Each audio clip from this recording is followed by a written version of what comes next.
तो हम लोग ये बात पढ़ते हैं कि असल में आपके पास जब कभी कोई एक फैटी एसिड होता है तो हम उसकी करते हैं बीटा ऑक्सीडेशन। बीटा ऑक्सीडेशन का मतलब ये होता है कि फैटी एसिड्स की जो चेन है उनमें से दो दो फैटी एसिड करके तोड़ते हैं और आपके पास यहां पर हम फॉर्मेशन करते हैं एसीटाइल कोए की। ठीक है, ये जब एसीटाइल कोए की फॉर्मेशन होती है तो बेटे हमें पता है, जैसे आप क्रेब्स साइकिल में पढ़ते हो कि आपके पास ऑक्सैलो एसीटेट का एक मॉलिक्यूल होता है। जब कभी आप उसमें एसीटाइल कोए शामिल करोगे तो आपके पास बन जाएगा सिट्रेट। सिट्रेट बाद में तब्दील हो रहा होगा आइसो सिट्रेट में, जिसमें से हम अब दो चीजें निकाल लेते हैं। एक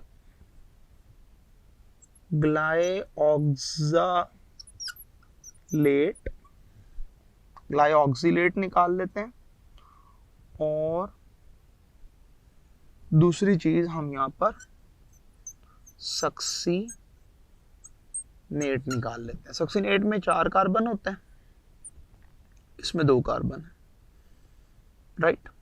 ये जो 2 कार्बन वाला कंपाउंड है ये चेंज होता है फिर मैलेट में। कैसे कि इसके अंदर हम लोग एक और एसीटाइल को ए ऐड करते हैं।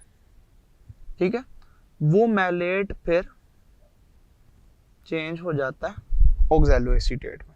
तो ये वाला जो साइकिल आपके पास चलता है इसको हम लोग नाम देते हैं ग्लाइऑक्सिलेट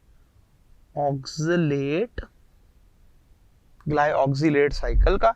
तो ये जो ग्लाइऑक्सिलेट साइकिल आपके पास चल रहा है, ग्लाइऑक्सिलेट साइकिल आपके पास चलता है, इस ग्लाइऑक्सिलेट साइकिल की वजह से हम इसको ग्लाइऑक्सीसोम कहते हैं और इसके वो एक्सक्लूसिव एंजाइम सिर्फ और सिर्फ इसी के अंदर मौजूद हुआ करते हैं। सो ये हम एक एडिशनली एक चीज डिस्कस कर रहे होते हैं। मोर ओवर हम कहते हैं कि जनाब अगर आप यहां से आगे निकलते हैं तो आपके पास फिर साइटोस्केलेटन आता है।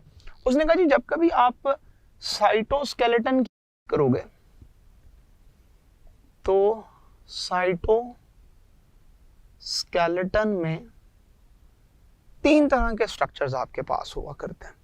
वो 3 तरह के स्ट्रक्चर जो आपके पास मौजूद हैं उसमें या तो इंटरमीडिएट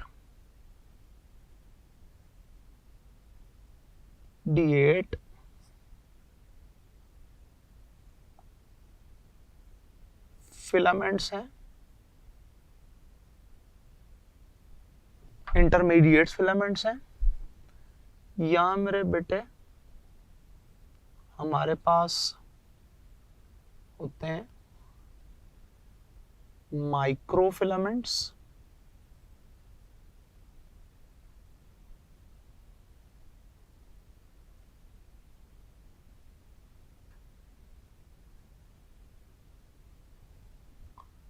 या हमारे पास होते हैं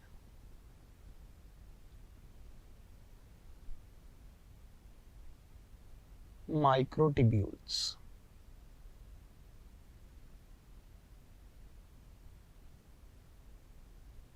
microtubules, microfilaments and intermediate filaments. अब जब कभी मेरे बेटे हम इन माइक्रोट्यूब्यूल, माइक्रोफिलामेंट और इंटरमीडिएट फिलामेंट्स की प्रॉपर्टीज को डिस्कस करते हैं तो हम लोग सबसे पहली बात तो ये कर रहे होते हैं कि जी ये आपके पास पाए जाने वाले फिलामेंट्स की सबसे पहले तो हम डिस्कस करते हैं डायामीटर को। तो माइक्रोट्यूब्यूल अपने डायामीटर के एतबार से सबसे बड़े होते हैं, इस वजह से ये कोई अप्रोक्सीमेटली 25 नैनोमीटर का डायमीटर कंटेन करते हैं। माइक्रोफिलामेंट सबसे छोटे हैं जो 7 नैनोमीटर का डायमीटर कंटेन करते हैं, जबकि ये अप्रोक्सीमेटली 10 नैनोमीटर का डायमीटर कैरी करता है। इसी तरीके से बेटे अगर हम लोग ये देखें कि ये कंपोज किससे हुए होते हैं तो अपनी कंपोजिशन के एतबार से microtubules are composed of tubulin protein, microfilament is composed of actin, spectrin proteins, जबकि intermediate are composed of desmin, kinesin, vimentin proteins. तो ये डिफरेंट तरह की प्रोटीन से कंपोज हुए होते हैं। अगर मेरे बेटे हम लोग इनकी शेप की बात करें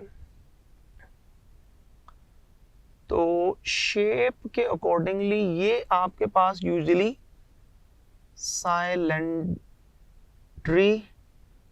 फॉर्म में होते हैं, जबकि माइक्रोफिलामेंट्स आपके पास स्पाइरल फॉर्म में होता है। जबकि ये स्लाइट ट्विस्टेड है, यानी असल में ये सिलेंडर होते हैं लेकिन थोड़ा सा ट्विस्ट कर जाते हैं, इस वजह से इसको हम लोग ट्विस्टेड अरेंजमेंट का नाम देते हैं। फिर हम ये कहते हैं कि अगर आप नेचर की बात करें, इन स्ट्रक्चर्स के नेचर की बात करें तो नेचर के अकॉर्डिंगली ये प्रोटीन्स कॉन्ट्रैक्टाइल हैं, जबकि microfilament are also contractile proteins और intermediate filaments are non contractile. ये नॉन कॉन्ट्रैक्टाइल नेचर की होती हैं। अगर मेरे बेटे आप इनका रोल डिस्कस करना शुरू करो तो ये बात देखने में नजर आती है कि with respect to their role, अपने रोल के एतबार से microtubules are involved in formation of flagella, cilia, basal body and spindle fibres, astral fibre, mitotic apparatus. ये सारी की सारी बातें हम लोग माइक्रोट्यूब्यूल के अंदर लिख सकते हैं। इसी तरह से अगर हम यहां पर इसके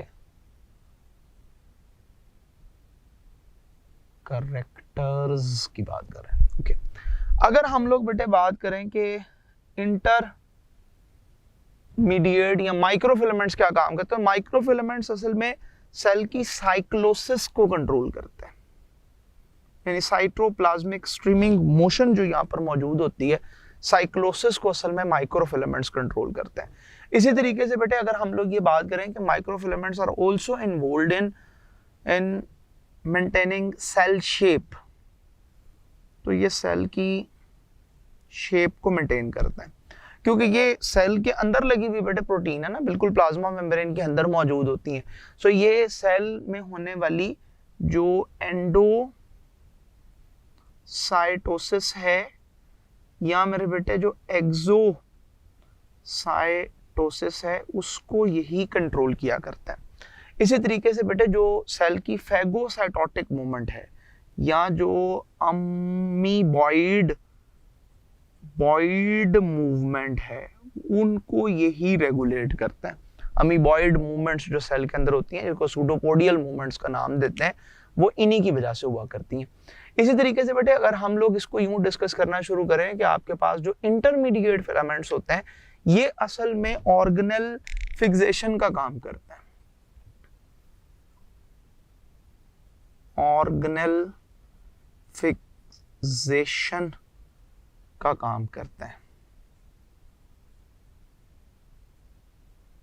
यानी इंटीग्रेशन ऑफ ऑर्गेनल का काम करते हैं। तो एक तरह से ये भी सेल को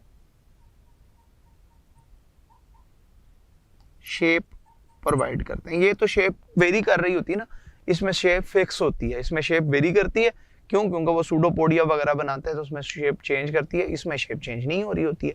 तो दिस इज हाउ बेटे वी कैन से दैट कि हम लोग डिस्कस कर रहे होते हैं द वेक्यूल के वेक्यूल आपके पास किस तरह से काम करता है, और फिर सेकंड पर हमने देखा कि आपके पास माइक्रो बॉडीज किस तरह से काम करती हैं, और फिर last but not the least हम लोगों ने स्टडी किया कि आपके पास साइटोस्केलेटन किस तरह से अपनी एक्सक्लूसिव इंपॉर्टेंस रखा करता है।